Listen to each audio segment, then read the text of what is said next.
بالله من الشيطان اللعين الرجيم.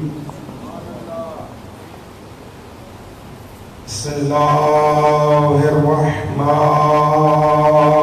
الرحيم. الحمد لله رب العالمين. الصلاة والسلام على أشرف الخلائق أجمعين سيدنا ونبينا وشفيع ذنوبنا وطبيب نفوسنا حبيب إله العالمين أبي القاسم محمد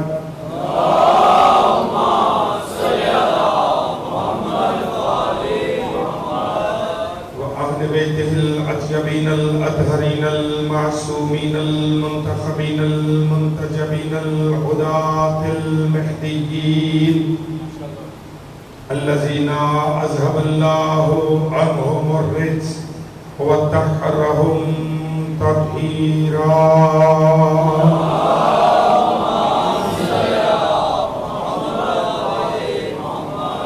اللعنة الدائمة الباقية على أعدائهم ومنكري فضائلهم وغاصبي حقوقهم أجمعين.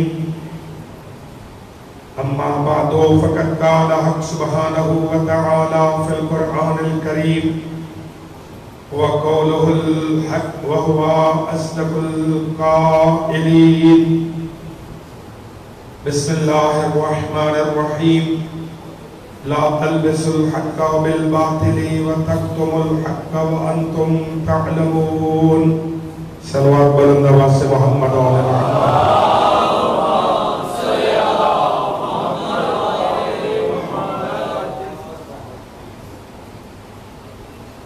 قبل اس کے کہ آغاز گفتگو کیا جائے، انتہائی طور پر شکر گزار ہیں آپ تمام مومنین کے اور بانیان مجالس کے کہ انہوں نے اس منبر سے ذکر اہل بیت کرنے کی سعادت عنایت فرمائی، اور آپ مومنین بھی دور دراز مقامات سے ماں بہنوں بیٹیوں کے ساتھ اس طالب علم کے ٹوٹے پھوٹے کلمات سننے کے لیے تشریف فرما ہوتے رہے. خداوند منان کی بارگاہ میں عرض گزار ہے کہ پروردگار اپنی بارگاہ سے اس عبادت کا بہترین اجر آپ کو عنایت فرمائے. مجلس چونکہ آج منسوب ہے باب الحوائج کے ساتھ، باب الحوائج مولا عباس علیہ السلام کی عظمتوں کا واسطہ پروردگار تمام مومنین جنہوں نے ان مجالس کے انعقاد میں تعاون فرمایا ان تمام کی حوائج شرعیہ کو اپنی بارگاہ سے پورا فرما. جتنے مومنین و مومنات دنیا جہان سے جا چکے ہیں، میرے حضور ذکران بھائی کی والدہ، امجد بھائی کے والد، اور اس کے علاوہ جتنے مومنین و مومنات دنیا جہان سے جا چکے ان تمام کو اعلیٰ علیین میں جگہ عنایت فرما. نور معرفت اہل بیت سے ہمارے قلوب کو منور فرما، اور ہمیں اہل بیت کا باوقار، باکردار، باعزت، باتوقیر شیعہ بننے کی توفیق عنایت فرما. عشق و محبت و مودت و معرفت کے ساتھ کاروان ازا کو ظہور حضرت تک جاری و ساری رکھنے کی توفیق عنایت فرما، اور اس ذکر کے اور شفع ازا کے جو عملی تقاضے ہیں انہیں پورا کرنے کی توفیق عنایت فرما. جتنے بیمار ہیں ان تمام کو صحت کاملہ عاجلہ عطا فرما. علماء اعلام، مراجع اعظام، بزرگان کا سایہ سلامت فرما. سرزمین پاکستان جو عدم استحکام کا شکار ہے، بحق کے باب الحوائج اس مملکت کو استحکام عطا فرما. داخلی و خارجی سرحدوں کی محافظت فرما. پروردگارہ بحق محمد و آل محمد ہمارے ولی و وارث آقا و مولا سید السردار حضرت امام زمان کے ظہور میں تعظیم فرما اور ہم سب کو حضرت کے جمال مبارک کی زیارت نصیب فرما۔ ربنا تقبل منا انک انت السمیع العلیم۔ تمام تر دعاؤں کی قبولیت کے لیے صلوات بلند آواز سے محمد و آل محمد۔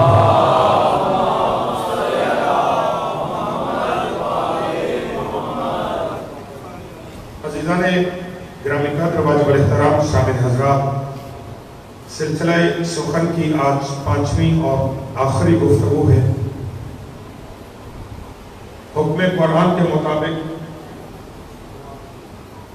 ذمہ داری یہ ہے کہ حق کو حق رہنے دو اور باطل کو باطل رہنے دو، اور جب جان چکے کہ یہ حق ہے تو پھر حق کو جانتے ہوئے اس پر پردہ ڈالنے کی کوشش نہ کرو۔ اس عنوان پر لب کشائی کرتے ہوئے کل گفتگو اس منزل تک پہنچی کہ اللہ نے جنہیں حق کی معرفت کا وسیلہ بنایا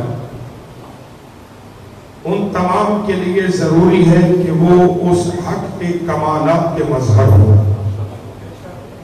اللہ حق ہے اور اس حق نے اپنی معرفت کے لیے خاندان محمد و آل محمد کو خلق فرمایا۔ تو جو فرمانے سے ہمارا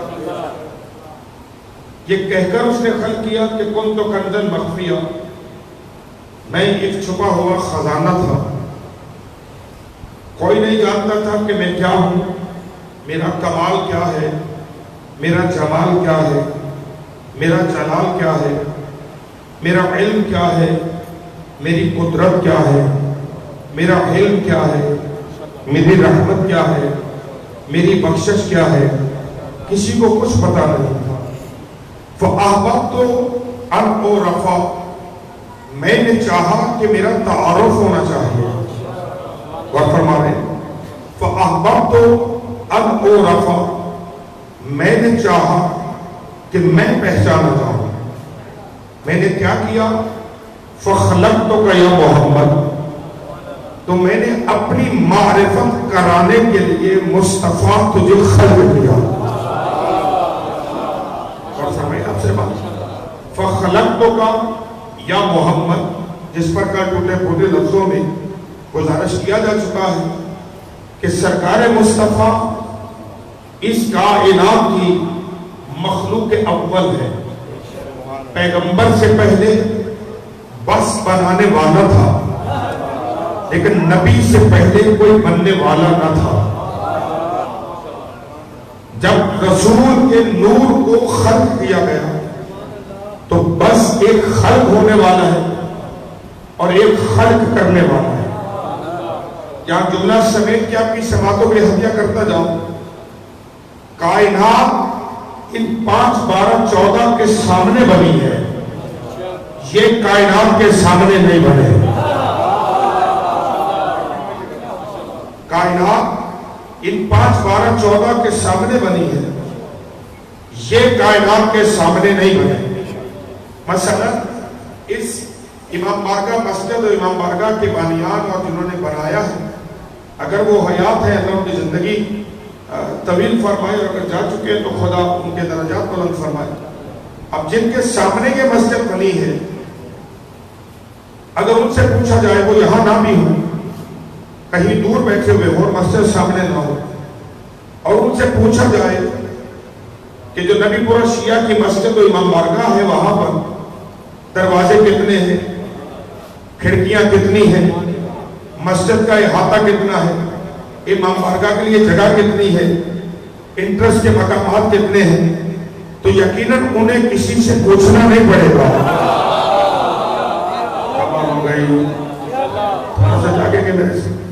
انہیں کسی سے میرے عزیزوں پوچھنا نہیں پڑے گا، وہ فوراً بتا دیں گے جی فلاں دروازہ وہاں پہ ہے، دوسرا دروازہ یہاں پہ ہے، مسجد کے اندر اتنی صفیں لگتی ہیں، امام بارگاہ میں اتنے لوگ بیٹھتے ہیں، ماؤں بہنوں بیٹیوں کے لیے اتنی جگہ پیچھے وقف ہے۔ کیوں بتا دیں گے؟ جب دیکھ ہی نہیں رہے تو بتا کیسے رہے؟ کہ دیکھنے کی ضرورت اس لیے کہ بنی ہمارے سامنے ہے۔ اور فرمانے میں کیا چیز ہو صلی اللہ محمد آل محمد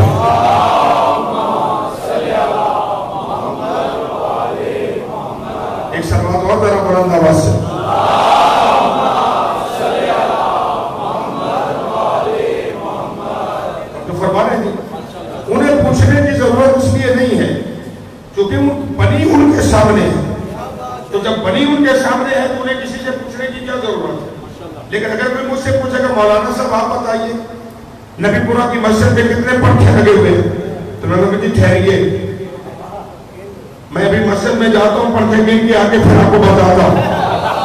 اس لیے چونکہ میرے سامنے مسجد بنی نہیں ہے لہذا کہنے آگے میں رکھے گا دنیا پریشان کیوں ہے کہ جب بھی علی سے پوچھتے تھے علی عرش کی باتیں بھی بتاتا تھا, علی فرش کی باتیں بھی بتاتا تھا, اسی لیے تو بتاتا تھا کائنات علی کے سامنے نہیں تھی.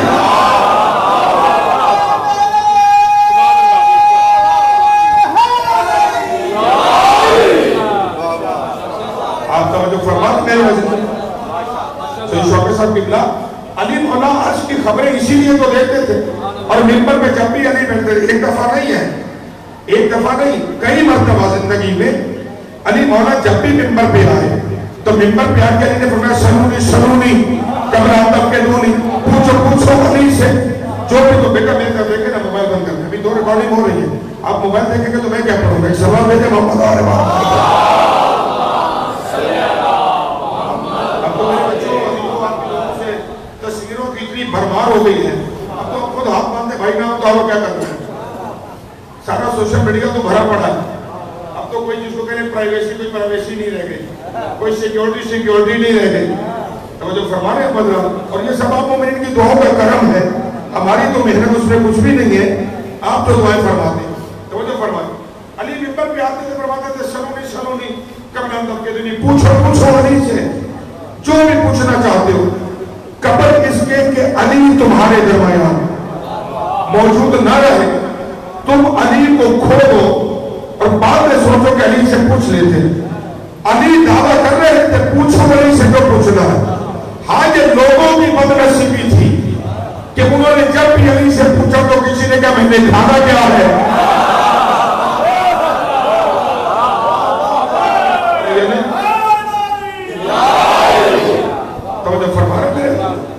یہ مسلمانوں کی بدنصیبی تھی کہ وہ جب بھی علی سے پوچھتے تھے کوئی آگے پوچھتا تھا میرے سر کے بال کتنے میں نے کھانا کیا ہے اور پھر ایسے معذب بھائی شک میں مبتلا تھے. چلو تم نے پوچھ ہی لیا علی سے کہ میں نے کھانا کیا ہے تو جب علی نے تمہیں بتا دیا کہ آج تم یہ کھاؤ گے تو پھر چپ کر کے کھا لو. پتہ نہیں آپ بیٹھے ہیں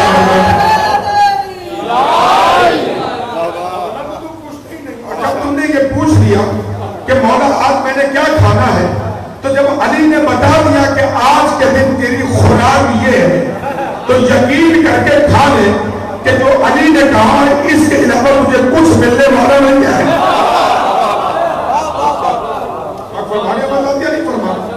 تو وہ جو ہے نہیں تو علی مولا ممبر پہ آتے تھے ہنس کے فرماتے تھے پوچھو پوچھو علی سے جو پوچھنا چاہتے ہو.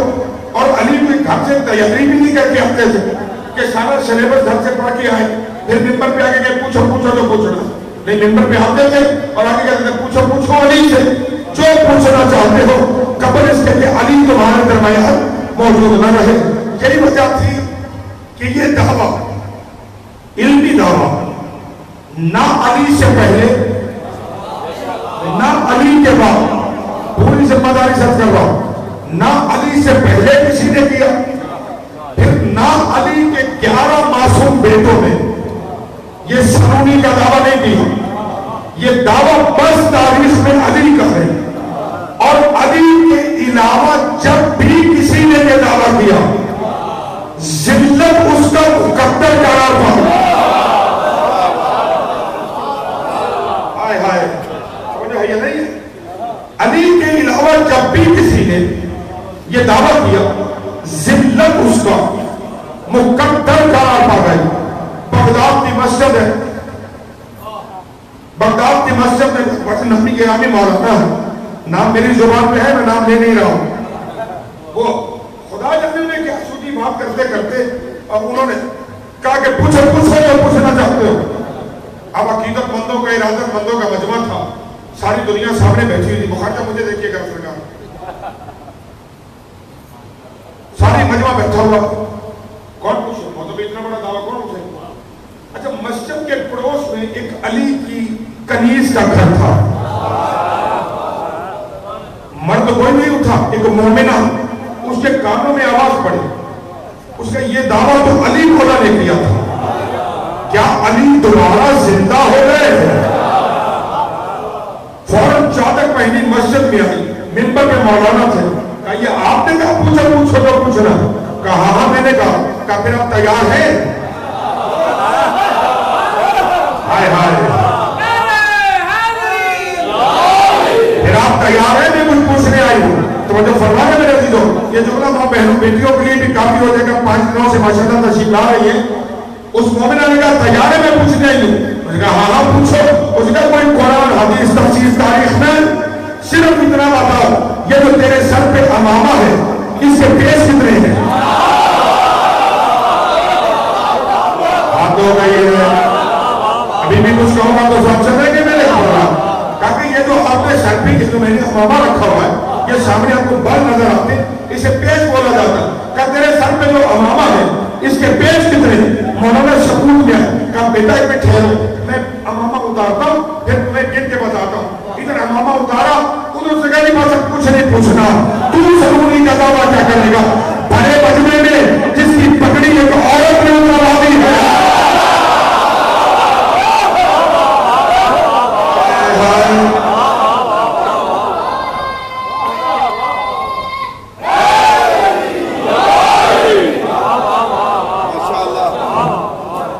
جو عورت کا مقابلہ نہیں کر سکا وہ علی کی برابری کیا کرے گا؟ اور فرمانے میں میرے عزیزوں بات واضح ہے سبھی حضرات کے لیے، تو یہ شمولی کا دعویٰ باقی مولا فرماتے تھے، جب بھی آتے تھے منبر پہ تھے علی تب بھی فرماتے تھے، جب 25 سال منبر پہ نہیں تھے علی تب بھی فرماتے تھے، اور بات کہاں سے چلی؟ جس کے سامنے بنی وہ حقیقت کو جانتا۔ ایک دن دربار میں بیٹھے ہوئے تھے، کسی نے سوال کیا، جواب اتفاقاً ایسا ہوتا ہے کہ بادشاہوں کو جواب نہیں آتے، اس لیے کہ بادشاہ کا علم سے کیا تعلق ہے؟ آپ تاریخ میں پہنچائیے گا میں کیا کہنے جا رہا ہوں۔ انہوں نے مولا کو اشارہ کیا، علی نے عارف فانا جواب دے دیا، مہلت تو مانگتے نہیں تھے، جواب دیا، شاید چلا گیا۔ صاحب دربار نے کہا کہ علی ایک برادرانہ مشورہ ہے کہ تھوڑا سا سوچا کیجیے۔ کمال ہو گئی عزیزوں، بھائی جان حیران نہیں ہونا، میں فضل پڑھ رہا ہوں نا، تو کہا تھوڑا سا سوچا کیجیے، تحمل وقت کر کے توقف کر کے پھر جواب دیں۔ علی نے یہ نہیں کہا کہ ٹھیک ہے جی آپ کے مشورے میں عمل کریں، مولا فرماتے آپ کے ہاتھ کی کتنی انگلیاں ہیں؟ بات پہنچ بھی سبھی تک۔ علی فرماتے آپ کے ہاتھ کی انگلیاں کتنی ہیں؟ کہا 5۔ مولا فرماتے آپ نے سوچا کیوں نہیں؟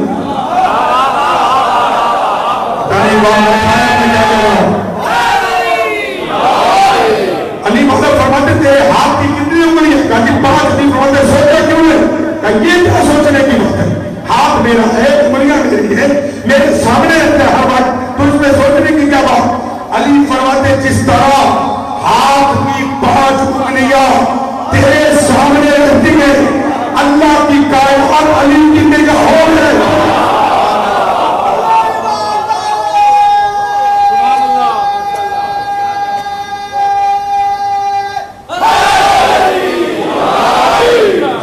سلامت رہے، آباد رہے۔ تو عزیزان گرامی، اللہ فرماتا ہے میں چھپا ہوا خزانہ تھا، میں نے چاہا کہ میں پہچانا جاؤں، کیا کیا میں نے؟ فخلق تو کہا محمد، جو میں میرے ساتھ بتا، فخلق تو کہا محمد، اے مصطفیٰ میں نے تجھے خلق کیا۔ کیوں خلق کیا؟ تاکہ تیرے ذریعے سے میرا تعارف ہو، اور میں نے تجھے خلق کیا، تجھے خلق کرنے کے بعد تیرے ہی نور سے میں نے نور علی کو خلق کیا تاکہ تم 2 ہو جاؤ اور میں 1 رہوں۔ کمال ہو گئی عزیزوں، اسے مطلب خلق تو انا وقتی جو من نور واحد، میرا اور علی کا نور ایک ہے۔ پھر میں نے تمہارے نور سے فاطمہ کو خلق کیا، پھر میں نے تمہارے نور سے حسن و حسین کو خلق کیا، اور فرمانے میرے عزیزو تو ان پنجتن کو اللہ نے اپنی معرفت کا وسیلہ بنایا. اگر میرے ساتھ جڑے ہوئے ہیں بتا تو اللہ نے ان کو اپنی معرفت کا وسیلہ بنایا. کل گزارش کی گئی کہ وسیلے کے لیے بے عیب ہونا یہ ضروری ہے. اگر وہ عیب دار ہوا تو وہ کبھی بھی حق کی معرفت نہیں کرا سکے گا. حق کی معرفت کرانے کے لیے اسے حق کے تمام کمالات کا مظہر ہونا چاہیے.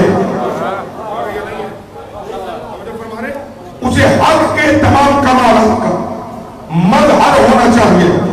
یہی وجہ تھی جو شیخ بصائر نے لکھا, ہمارے مذہب کی بہت بڑی کتاب ہے بصائر الدرجات, اس میں معصوم نے ارشاد فرمایا کہ اللہ کے کل اسماء اعظم 73 ہیں.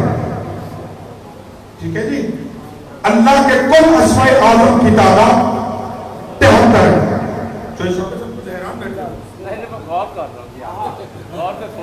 سلوات بھیجے محمد آل محمد.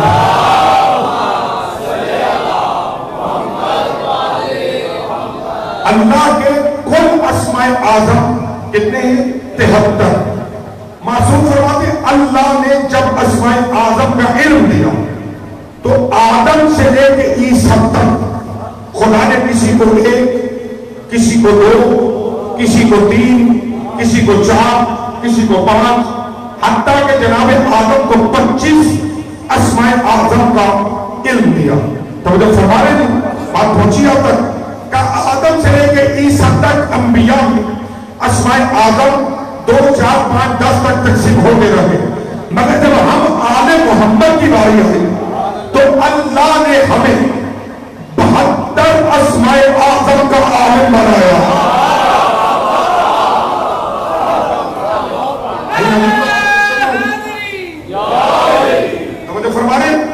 اللہ نے ہمیں 72 اسماء اعظم کا علم عطا کیا.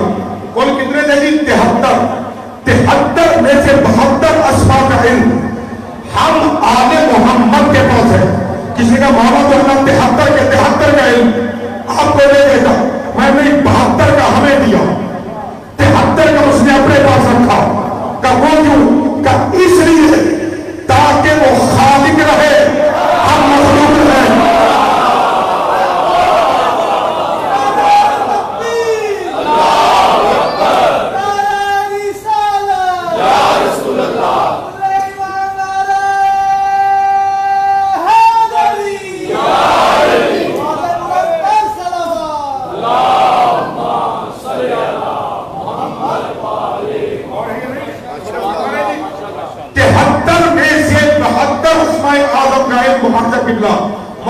ہمارے پاس ہے, ہم 72 اسماء کے عالم ہیں. اب آپ کی سماعتوں کا امتحان ہونے جا رہا ہے. معصوم فرماتے ہیں جناب سلیمان کے وسیع آصف ابن برخیہ کے پاس ایک اسم اعظم کا علم تھا. نہیں میرے ساتھ چلیں گے. آصف ابن برخیہ جو بھانجا ہے جناب سلیمان بن داؤد کا, ان کے پاس ایک اسم اعظم کا علم تھا. معصوم فرماتے اس اسم اعظم کے علم کی بدولت آصف نے پلک جھپکنے کی دیر سے پہلے ملک سبا سے تخت بلقیس اٹھا کر ہائے کون ساتھ چلے گا اور کون نہیں چلے گا, ایک اسم اعظم کا جس کے پاس علم تھا اس نے ملک سبا سے تخت بلقیس اٹھایا. کتنی دیر میں؟ مہینے کے بعد نہیں, پلک جھپکنے کی دیر سے پہلے. ذرا پلک جھپکے آواز کتنا ٹائم لگا؟ سیکنڈ سے بھی کم. اتنی دیر میں وہ تخت سلیمان کے قدموں میں رکھ کر رکھ دیا. کب وہ تو ایک اسم اعظم کا عالم تھا. ہم 72 اسماء کے عالم ہیں. سمجھتی اپنی مسلمانوں کو ایک اسم اعظم کا عالم پلک جھپکنے کی دیر سے پہلے ان کے سبا سے تخت اٹھائے تو تمہیں کوئی عدالت نہیں. 72 اسماء کا عالم مصطفیٰ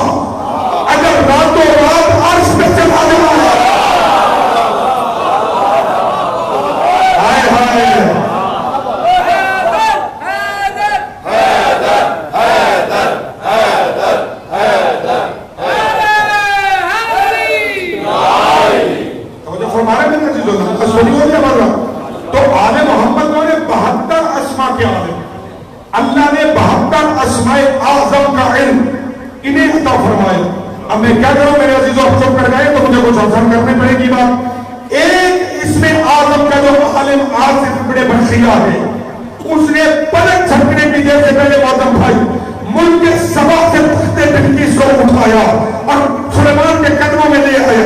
کسی مولوی نے اپنے کوئی کبھی اعتراض نہیں کیا کہ یہ کیسے ہو گیا۔ تو 72 اسماء کا عالم علی اگر سلیمان کا جنازہ پڑھانے کے لیے مدینے سے مدائن چلا جائے، دلیلیں نوٹ کرتے رہیے گا، میرے عزیزوں توجہ فرمائیں گے، بات اب کیا جہاں عقلیہ تک پہنچے۔ یہی وجہ ہے عزیزان محترم، چونکہ انبیاء معجزے دکھاتے رہے۔ کس بنیاد پہ معجزے دکھاتے رہے؟ اس میں اعظم کی بنیاد پر، جس کے پاس جتنا اس میں اعظم کا علم تھا اس کی بدولت انبیاء معجزات دکھاتے رہے۔ اب انہی معجزے دکھانے والوں میں ایک بہت بڑا نبی ہے جس کا نام ہے حضرت عیسیٰ۔ حضرت عیسیٰ کے پاس 15 اسماء کا علم تھا۔ دیکھیے نا موتی کہاں سے ڈھونڈنے پڑتے ہیں، اور تب آپ کی خدمت میں یہ فضائل کی تسبیح پڑھی جاتی آگے، اور آپ بڑے آرام سکون سے آپ دے دیں تب بھی ٹھیک ہے، بے نحسی کرتے ہیں تب بھی ٹھیک ہے۔ اور فرما رہے حضرت عیسیٰ کے پاس اسماء اعظم کا جو علم تھا، اب حضرت عیسیٰ کیا کرتے تھے؟ فرماتے تھے انی اخلق لکم من الطین کحیۃ الطیر فانفخ فیہ فتکون طیرا باذن اللہ۔ میں عیسیٰ مٹی سے ایک پرندہ خلق کرتا ہوں، فانفخ فیہ میں اس میں روح پھونکتا ہوں، پھر اس کے بعد وہ اللہ کے اذن سے پرندہ بن کے اڑنے لگتا ہے۔ اور جو رکھیے گا میں تو قرآن پڑھ رہا ہوں بھائی، اور اگر نہیں فرماتے تھے میں مٹی سے پرندہ خلق کرتا ہوں اور اس کے بعد میں اس میں روح پھونکتا ہوں، وہ اللہ کے اذن سے پرندہ بن کے اڑنے لگتا ہے۔ وہ عمر الاکمہ والابرص باذن اللہ، میں اللہ کے اذن سے کوڑ کے مریضوں کو ہاتھ لگا کر شفا دیتا ہوں۔ مجھے نہیں پتا کہ ولایت کون سنے گا کون نہیں سنے گا، پیغام تو میں پہنچا چکا ہوں عزیزوں۔ ہاتھ لگا کر میں کوڑ کے مریضوں کو شفا دیتا ہوں، میں مردوں کو ہاتھ لگا کر زندگی دیتا ہوں۔ جو تم کھا کے آتے ہو، جو تم چھپا کے آتے ہو، میں عیسیٰ تمہیں اس کی خبر دیتا ہوں۔ میں عیسیٰ جو تم نے کھایا ہے وہ بھی بتاتا ہوں۔ توجہ ہے یا نہیں؟ میں عیسیٰ جو تم نے کھایا وہ بھی بتاتا ہوں، جو تم نے چھپایا وہ بھی بتاتا ہوں۔ اچھا یہ جو کھا یہ پیٹ میں ہے ابھی غیب ہے نا، ابھی جو آپ کھا کے آئے ہوئے میں تو نہیں جانتا کیا غیب ہے نا، جو گھروں میں چھوڑ آئے ہیں وہ بھی غیب ہے نا۔ عیسیٰ کیا کہہ رہے ہیں؟ جو تمہارے شکم میں ہے میں وہ بھی جانتا ہوں، جو تمہارے شکم میں ہے میں وہ بھی جانتا ہوں، جو تم گھر میں چھپا کے آئے ہو میں وہ بھی جانتا ہوں۔ اچھا جو چھپا ہوا ہوگا اسے کیا کہتے ہیں؟ غیب۔ عیسیٰ فرماتا ہے میں غیب کو جانتا ہوں، امتی نبی جانتا ہے۔ ہائے ہائے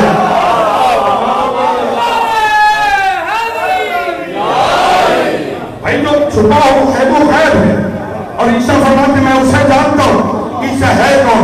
جو میرے محمد کے صدقے میں نبی بنا، جو مصطفیٰ کے صدقے میں بنا، وہ عالم الغیب ہے، اور جو کائنات کا نبی ہے وہ جہلی صادق نبی نہیں تھا۔ اب غور فرمانے تھی کتنی باتیں ہو گئی، بات کہاں پہ چلی؟ اسماء اعظم پر۔ عیسیٰ کے بعد کتنے اسم اعظم ہے؟ 15 اسم اعظم۔ وہ فرماتے ہیں کہ میں کوڑ کے مریضوں کو ہاتھ لگاتا ہوں، شفا ملتی ہے۔ اب معظم بھائی آپ جیسے جتنے بھی بھائی موجود ہیں، اللہ کرے کہ میرے سارے حضرات وہ سن فرما دیں تو بڑا سادہ بات ہو جائے گی۔ عیسیٰ جو اسماء اعظم کا عالم ہے وہ فرماتے ہیں کہ میں ہاتھ لگاتا ہوں پھر شفا ملتی ہے، میں ہاتھ لگاتا ہوں، ہاتھ مل جائے تو اچھی بات ہو جائے گی، ہاتھ لگاتا ہوں تو شفا ملتی ہے. جیسے میرے بزرگ ہیں آپ دعا فرمائیں, میں نتیجے کو جملہ آسان کر کے پہنچا دوں. ہاتھ لگاتا ہوں شفا ملتی ہے. 15 آسمان کا عالم ہے, ہاتھ لگائے گا تو شفا ملے گی. حسین 72 آسمان کا عالم ہے.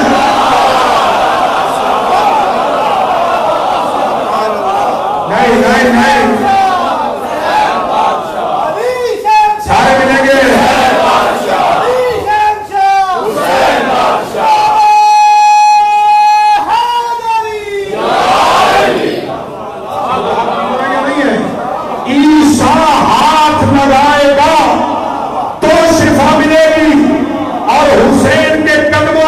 ہونے والی مٹی ہی شفا دے گی. آئے ہائے, اور اگر نہیں ملے گی تو بہت ہمارے چلو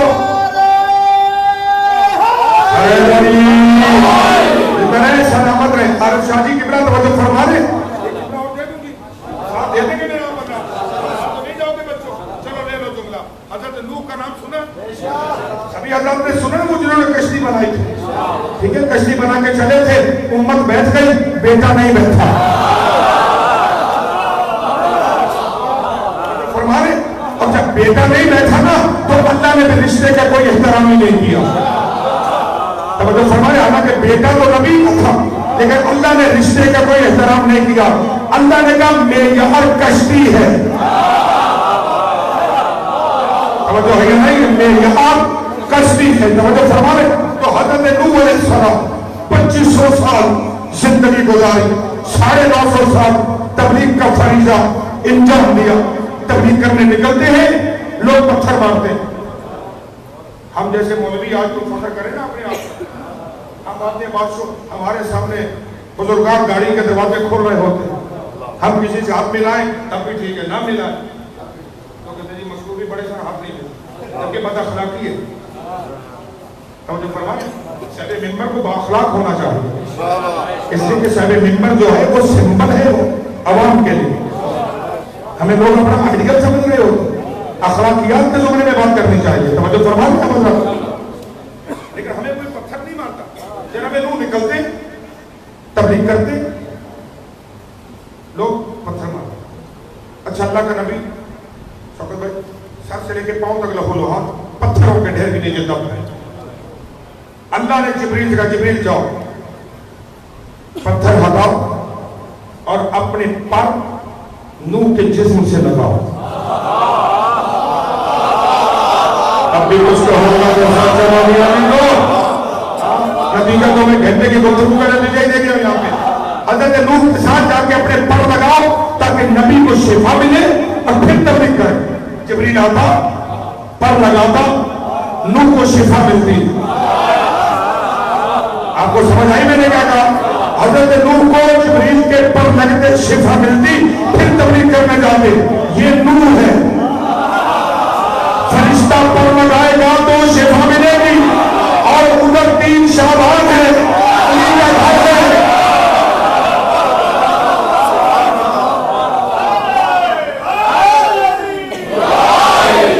3 شعبان ہے, حکمتی توجہ فرما رہے جی, پریشان تو نہیں کر رہا میں آپ کو. 3 شعبان ہے, علی کا آنگن ہے, حسین تہوارے میں ہے, نبی بیٹھے میں, علی مبارک بہتیاں لے رہے, جبریل 1000 فرشتے کی صف لے کر, جبرائیل 1000 فرشتے کی صف لے کے آ رہا تھا. راستے میں ایک فطرہ صحابی فرشتہ ملا, کہا جائے قیامت آئی. کبھی قیامت نہیں آئی بلکہ شفیع روز جزا آیا. زمین پر شفیع روز جزا حسین آیا. جارے مبارک بازی کے لیے احسان کرنا, یہ میرا تعلق تو تھا نا, اٹھا مجھے لے جا. اٹھائے اپنائے, پیغمبر کو سلام علیہ السلام, درود و سلام کا ہدیہ مبارک بادی دی. دینے کے بعد کہتے یا رسول اللہ کے گھر خوشی ہے نا, یہ بیمار ہے, معذب ہے, دعا فرما دینا اسے شفا ملے. کہا یہاں میں وہ دیکھو سامنے کہوائے میں حسین ہے.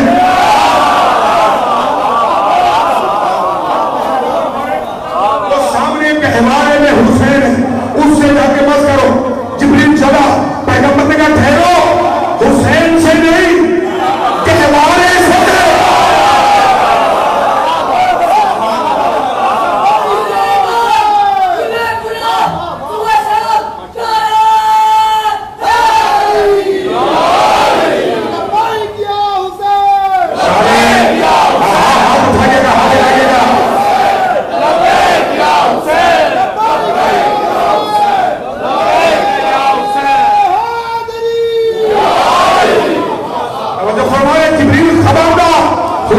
کے جسم سے نہیں، حسین کے کہوانے کی لکڑی سے اسے مت کرو، تاکہ تاریخ میں لکھا جائے جسے فرشتے کے پر شفا دے اسے نور دیتے ہیں، اور جسے کہوانا شفا دے اسے حسین۔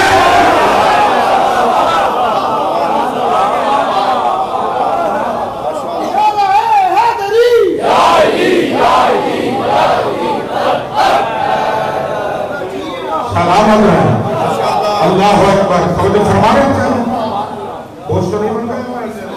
قبلہ صاحب کی سلامتی کے لیے بلند صلوات۔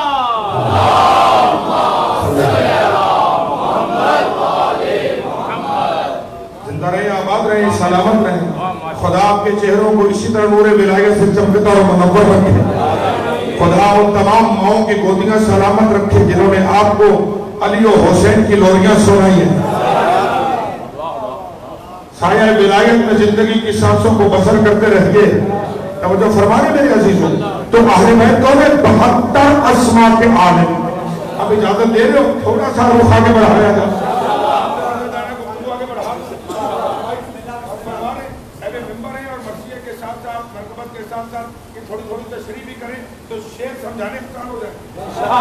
توجہ فرمائے میرے عزیزوں، اور یہ بھی بڑے پیارے بھائی ہیں ماشاءاللہ، اچھے سوچ میں آپ کے سامنے سوچ خانی کرتے ہیں۔ یہ آپ لوگوں کا حق ہے کہ ان جیسے جوانوں کی حوصلہ افزائی کریں، ہوتے دعائیں دیں، انہیں دعوت دیں تاکہ ان کا حوصلہ بڑھے، تاکہ ممبر پر سالے بچے آ کر اہل بیت کی مدحت کو بیان کریں۔ فرمائے یہ ضرورت ہے، یہ ضرورت ہے۔ ممبر کی اصلاح اسی طرح سے ہو سکتی ہے نا، اگر ہم ناموروں کو دعوت دیتے رہیں تو پھر لوگ کسی غیر نامور کو پڑھائیں گے نہیں۔ اور یہ بھی ذہن میں رکھنا، حسین کا ذکر کسی نامور کا محتاج نہیں ہے۔ توجہ رکھنا، یہ میں اپنا عقیدہ بتا رہا ہوں آپ کو، عقیدہ۔ حسین کا ذکر کسی نامور کا محتاج نہیں ہے، اس لیے کہ حسین ایسا شہنشاہ ہے جس نے کئی بے نام لوگوں کو نامور کر دیا ہے۔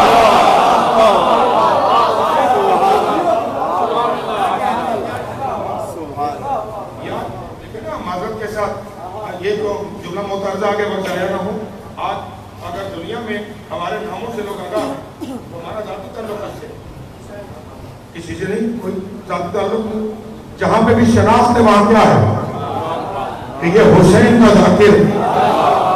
تو جب حسین نے تمہیں عزت دی ہے تو پھر نمک حرامی نہیں کرو۔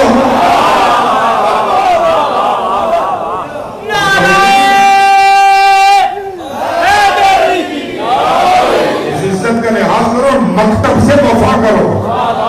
توجہ فرمائے، مکتب سے وفا کرو۔ حسین کا کھا کر حلال کرو، حرام نہ کرو۔ توجہ ہے یا نہیں؟ زندہ رہیں، سلامت رہیں۔ مجھے معلوم ہے بعد میں بہت سارے فتووں کی پچھاڑ ہوگی، لیکن کوئی پرواہ نہیں ہے۔ توجہ فرما رہے میرے عزیزوں، حضرت عیسیٰ کیا فرما رہے؟ میں ہاتھ لگاتا ہوں شفا دیتا ہوں۔ کیا فرمایا؟ کہ میں مردوں کو زندگی دیتا ہوں، ہاتھ لگاتا ہوں مردہ زندہ ہو جاتا۔ ایسا ہی ہے نا، ہاتھ لگاتے مردہ زندہ ہوتا۔ عیسیٰ ہاتھ لگائے گا تو مردہ زندہ ہوگا۔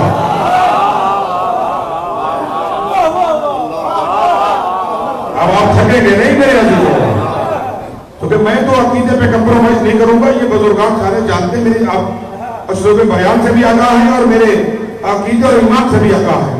توجہ رکھیے گا، عیسیٰ ہاتھ لگائے گا تو مردہ زندہ ہوگا۔ یہ عیسیٰ کا کمال ہوتا تھا، عیسیٰ کا وہ ہاتھ لگاتے تھے شفا ملتی تھی۔ اب میں کہاں چلا تھا؟ ایک صحرا ہے، قبرستان، علی ہے، کمبر ہے، کمبر میں ایک معتمد کھوپڑی ہے۔ مولا اللہ اسے کیسے زندہ کرے گا؟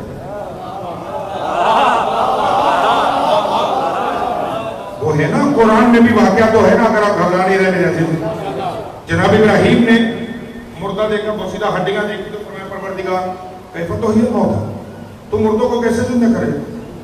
اللہ نے جواب دیا کہ ایمان نہیں ہے؟ کہا نہیں تیرا خلیل کو ایمان تو ہے، اطمینان نہیں ہے. یطمئن قلبی زندہ کر تاکہ زندہ ہوتے دیکھ کر اطمینان قلب حاصل کرو. اللہ نے فرمایا 4 پرندے لے, حلال حرام, 2 حلال 2 حرام, انہیں لے کر ذبح کر اور چونچے اپنے پاس رکھو, سال اپنے پاس رکھو, باقی دھڑ کا قیمہ کوٹ کر پہاڑوں پہ رکھو. اور اس کے بعد جس پرندے کو تیرا دل چاہے, حلال یا حرام, جس کو بھی چاہے اس کا نام لے کے آواز دو. پھر قدرت کا کرشمہ دیکھو. اب میں وضاحت نہیں کروں گا میرے عزیزوں, اب آپ نے پہنچنا خود ہے. قیمہ جب کوٹا جاتا ہے نا تو پھر پتہ نہیں چلتا کہ اس میں صحیح گوشت کتنا ہے.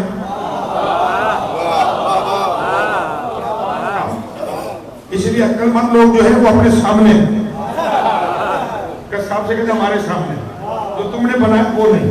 تو قیمہ کوٹے حلال حرام مکس ہو گیا سارا. اب ایسے پتہ چلے حلال کیا حرام کیا. جناب ابراہیم نے کبوتر کی چونچ کو پکڑا اور اسے آواز دی. جہاں جہاں کبوتر کے اجزاء تھے وہاں سے وہ اڑنے شروع ہوئے, اس کے ساتھ ملے.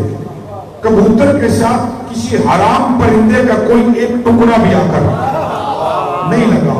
اللہ نے زندہ کر کے بتایا کہ کسی جگہ پر ایسا کوئی مسئلہ ہو بھی جائے تو ہم جب اٹھائیں گے تو حلال حلال ہی رہیں گا.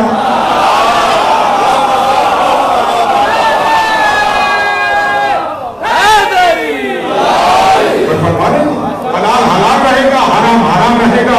اور یہی وجہ ہے عزیزو اپنے مقدر پر ناز کرنا. جو نجف و کربلا کے زوال میں بیٹھے ہو وہاں پہ باقی السلام قبرستان ہے, نجف میں علی کے قدموں میں. بابے دوسری سے نکلو تو سامنے باقی السلام ہے. روایت کہتی مومن کہیں بھی مرے,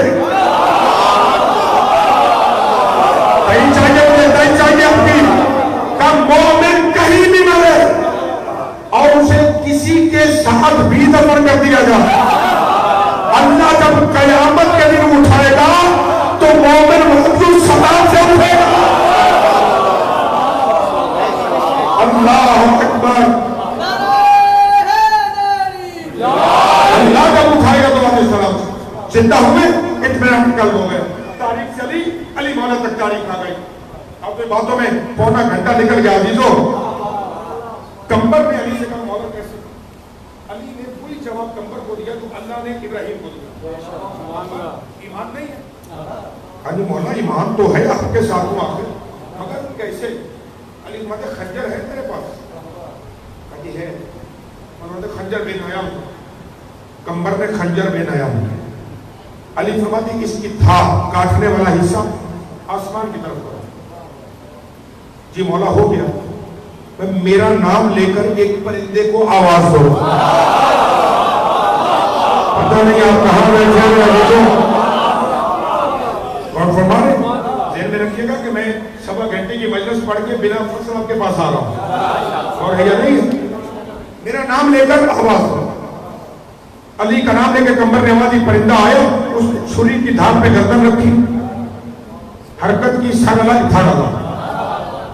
مولا ذبح ہوں. علی فرماتے سر بھی اٹھا دھر بھی اٹھا, دونوں کو ملا اور میرا نام لے.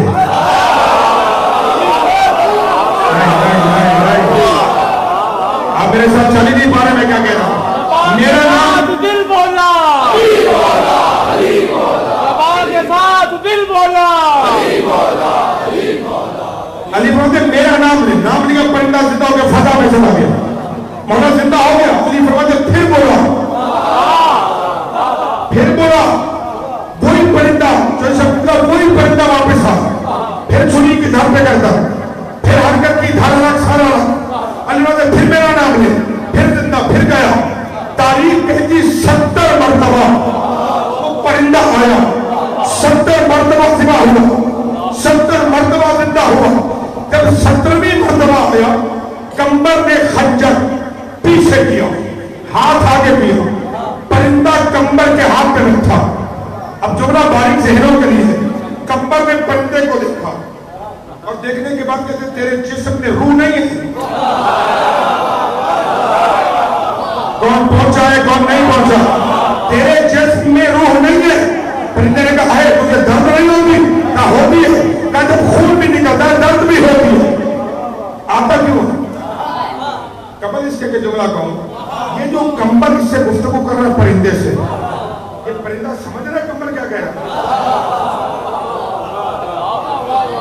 کہیں تک لے جانا چاہ رہا ہوں آپ کو. کمبل پرندے سے محل گفتگو ہے، پرندہ کمبل سے گفتگو کر رہا.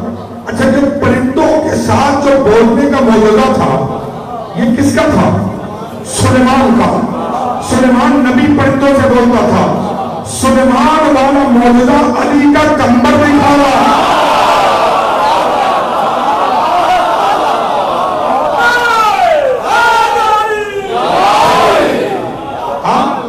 سلیمان پیغمبر والا معجزہ، علی کا کمبل. پرندے سے کہتا ہوں یہ مجلس 5 مجلسوں کا پیغام بھی اسی میں مل جائے گا آپ کو.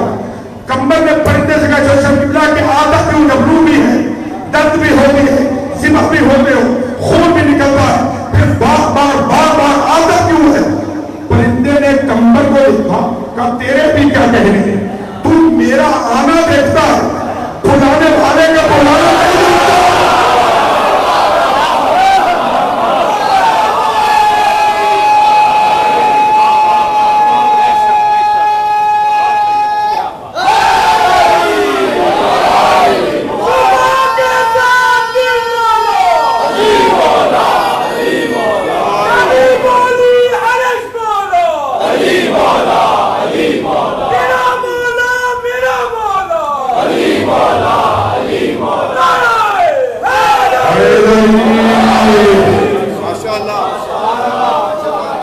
سلامت رہیں، آباد رہیں عزیزو.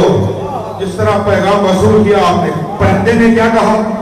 ولایت سمجھیے گا، ولایت کیا ہے؟ اور اس کے بعد مجھے اجازت دے دو بات. پرندے نے کیا کہا کہ میرا آنا تجھے نظر آتا ہے بلانے والے کو.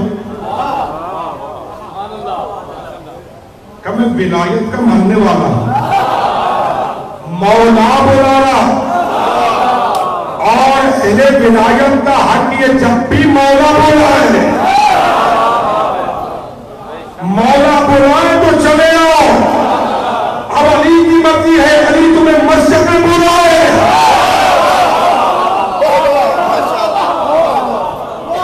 نہیں ہے اب کہاں داد آئے گی میرے بھائیوں؟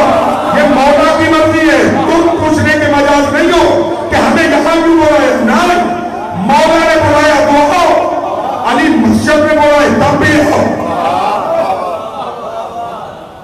اور یہی تو وجہ تھی جب علی سے کسی نے پوچھا یا علی جنت میں بیٹھنے سے خوش ہوتے ہو یا مسجد میں بیٹھنے سے؟ اب عقیدوں کی موضوع بھائی اصلاح بھی ہو جائے گی. آپ لوگ مجھ سے زیادہ آگاہ ہوں گے کیسی کیسی باتیں مسجد کے حوالے سے مومنین کرتے ہیں. علی سے پوچھا گیا جنت میں بیٹھنے سے مولا خوش ہوتے ہیں یا مسجد میں؟ جواب کیا ہونا چاہیے؟ جنت ہونا چاہیے. ہم سے کوئی پوچھے آپ کہاں بیٹھنا پسند فرمائیں، ہوں گے جنت. حالانکہ جنت میں بیٹھے ہوئے ہیں.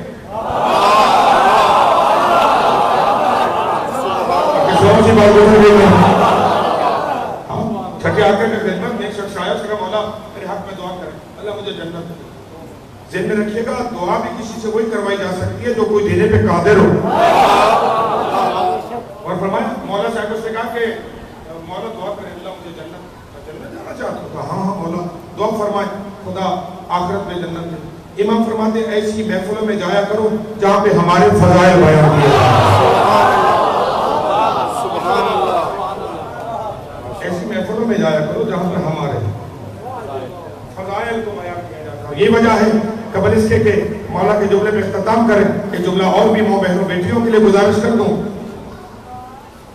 عبداللہ ابن عباس ایک دن آئے دہلیزی امیر المومنین اور جب کوئی بات کیا جناب فضا تشریف لائیں اور کہا جی کون ہے؟ فرمایا کہ عبداللہ ابن عباس. کا کیسے آنا ہوا؟ کہا کہ علی مولا سے کچھ کام ہے. کہا علی تو گھر میں نہیں ہے، علی مولا تو اپنے معاملات کے سلسلے میں. تو اب دونوں میں مکالمہ ہوا. ذہن میں رکھنا ایک علی کا شاگرد ہے، جو باہر ہے وہ علی کا شاگرد ہے، جو پردے میں ہے وہ فاطمہ کی کنیز ہے. یہ پیغام پہنچے میری ماؤں بہنوں بیٹیوں تک کہ میری بچیوں میری بیٹیوں زمانہ ادھر سے ادھر ہو رہا، لیکن تمہارے سروں سے چادر نہیں سرکنے چاہیے، اس لیے کہ تم فاطمہ کی کنیزیں ہو، تم نے نسبت پائی حضرت سیدہ سے۔ بی بی اندر ہے، عبداللہ باہر ہے، مکالمہ ہے۔ عبداللہ ابن عباس کہتے ہیں کہ فضا بہن تیرا کیا اعلیٰ مقدر ہے، تو قیامت کے دن یقیناً جنت میں جائے گی۔ بی بی نے کہا کیوں، ایسا کیا ہوا ہے اور تم اتنی کیسے زمانہ سے؟ کہا کہ دیکھو علی کے گھر میں ہو، رسول اللہ تجھے بیٹی کہتی ہے، علی تجھے بہن کہتا ہے، فاطمہ تجھے بہن کہتی ہے، حسنین تجھے ماں کہتے ہیں، پنجتن کی خدمت کرتی ہو، آنگن سیدہ میں رہتی ہو، تو یقیناً جنت میں جائے گی۔ بی بی فرماتی بس علی کے ساتھ رہتے ہو معرفت نہیں بڑھ سکی، میں جنت میں جاؤں گی نہیں، میں جنت میں ہوں۔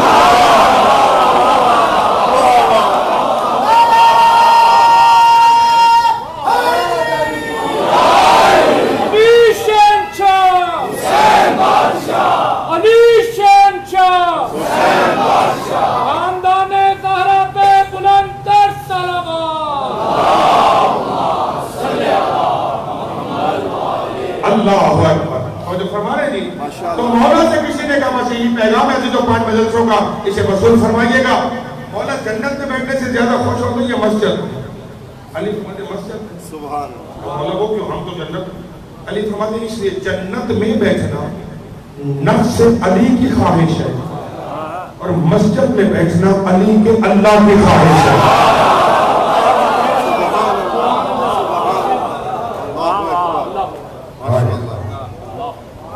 مسجد میں بیٹھنا علی کے اللہ کی، اور علی وہ کام کرتا ہی نہیں ہے جو مرضی الہی کے خلاف ہو۔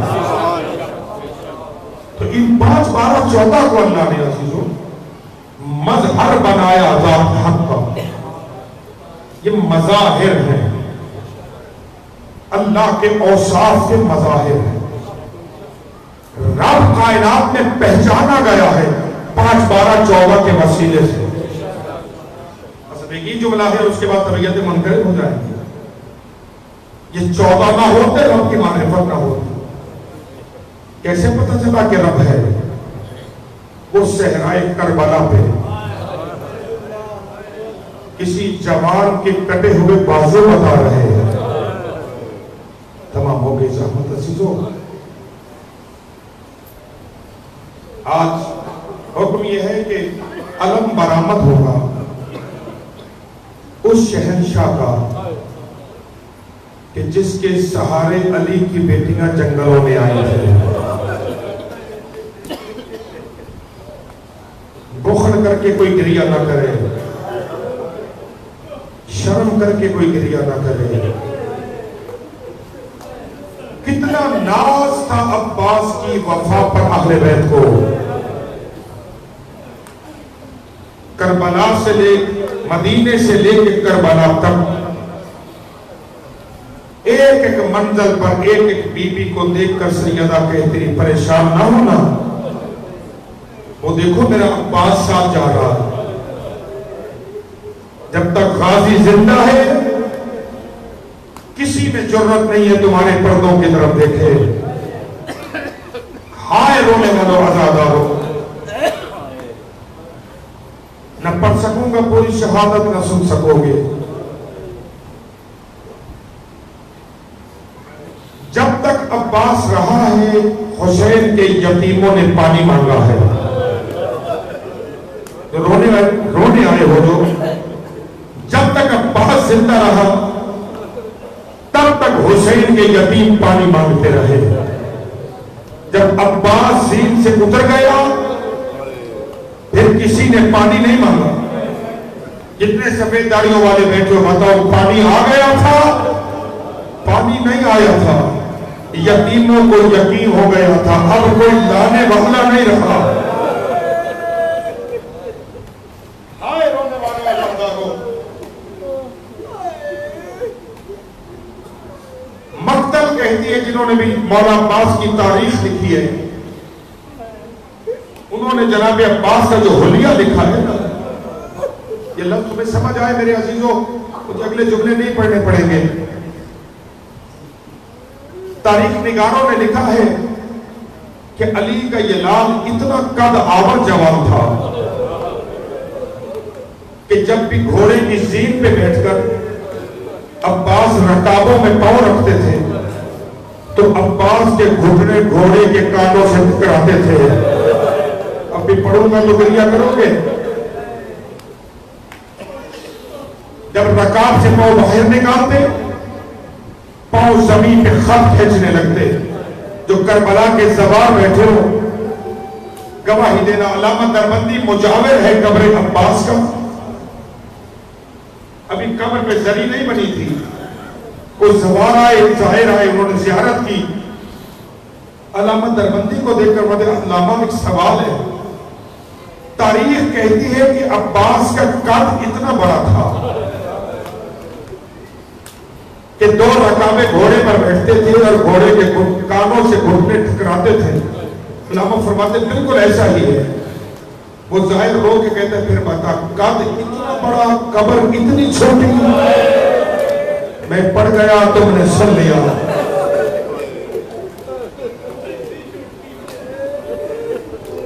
انہیں میں لفظ سمجھا نہیں سکا.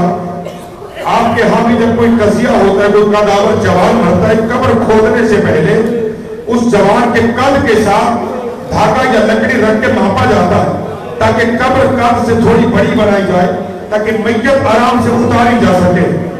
وہ کہتا ہے علامہ بتا قد اتنا بڑا قبر کا تعویذ اتنا چھوٹا. دربندی غش کھا کے زمین پہ گرا. غش سے افاقہ ہوا. وہ ظاہر کہتے میں نے غلط سوال کیا. کہتے نہیں تو نے پوچھا تو صحیح ہے لیکن نہ خود رو نہ مجھے رولا. کہتا علامہ بتا قد اتنا بڑا قبر اتنی چھوٹی. علامہ دربندی ماتم کر کے کہتے جب 12 محرم کو مولا سجاد آئے تھے نا لاشیں دفن کرنے فرات کے کنارے اگر جب عباس کا لاشیں دفن کرنا چاہا لاشیں اتنے ٹکڑوں میں بھتا ہوا تھا کہ اللہ جانے سجاد نے کس طرح سے لاشیں کو جمع کر کے قبر میں اتارا. بس رونے والوں عزاداروں یہی عباس ہے سر جھکا ہوا ہے. امام کی خدمت میں کہتے مولا اب مجھے بھی میدان جانے کی اجازت دے دو. غریب زہرا کے وعدے غازی تو سالار لشکر ہے. نظر یمیناً و شمالا ایک مرتبہ دائیں دیکھا پھر بائیں دیکھا. دیکھنے کے بعد کہتے وہ لشکر کون سا ہے جس کا میں سالار ہوں. جہاں سپاہی گئے وہیں سالار چلا جائے. ہائے رونے والوں جب اجازت نہیں ملی نا واپس خیمے کی طرف آئے. ادھر شہزادہ خیمے کی طرف جا رہا تھا یا سکینہ خیمے سے نکل رہی تھی.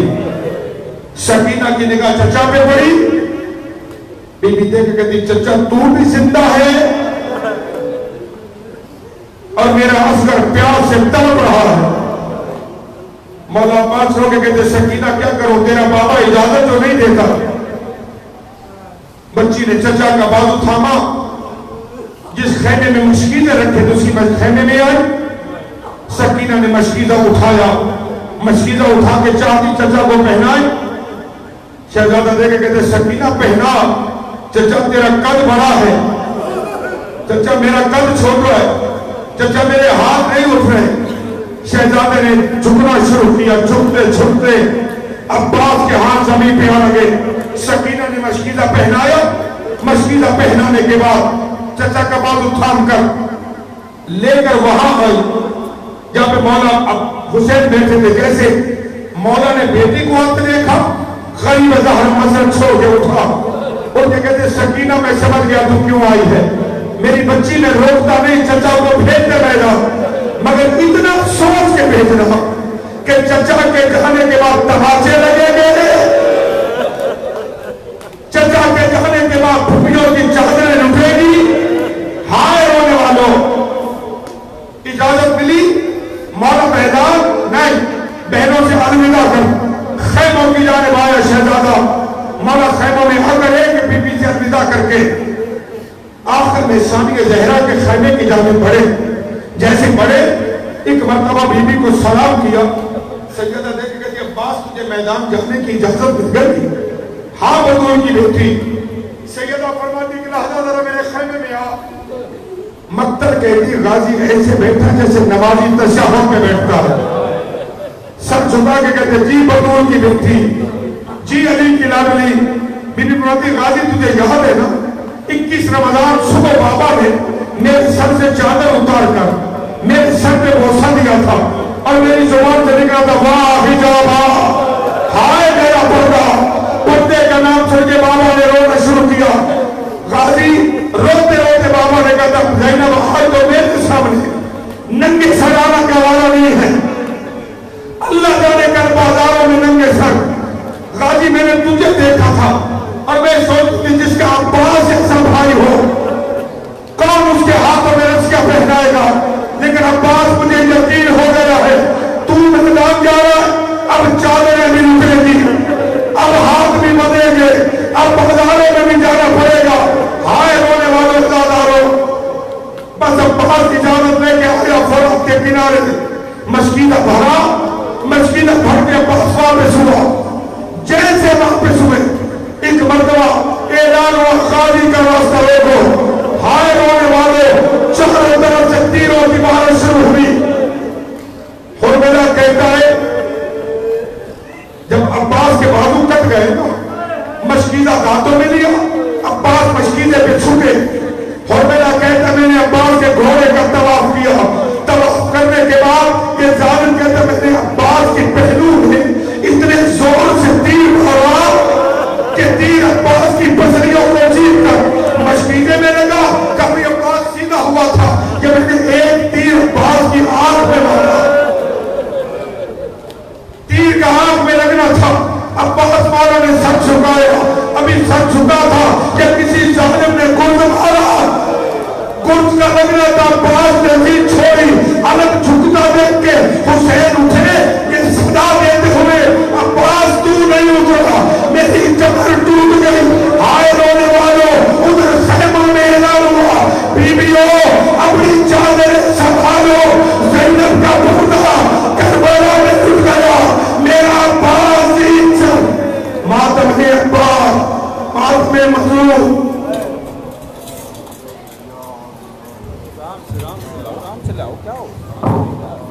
کرتے ہیں ماتم حرم عباس کا، ہو گیا مرنا ستم عباس کا۔ ہائے علمدار، ہائے علمدار، ہائے علمدار،